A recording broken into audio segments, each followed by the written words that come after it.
isa siguro ngayon. Sabay na ba? Ang pwede naman. Sabay naman sila. Tato! Ta! Brum, brum! Dalawa sila, sir? Oo. Isha na ayaw mong gupet. Isha na ayaw mong gupet. Sabihin mo kay Sir.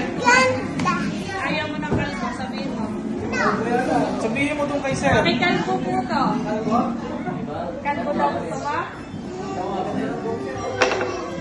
Doon ka na. Doon ka na sa bus.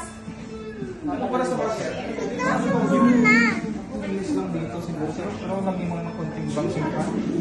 Para birthday, birthday ko. Ma'am, sige na. Tato!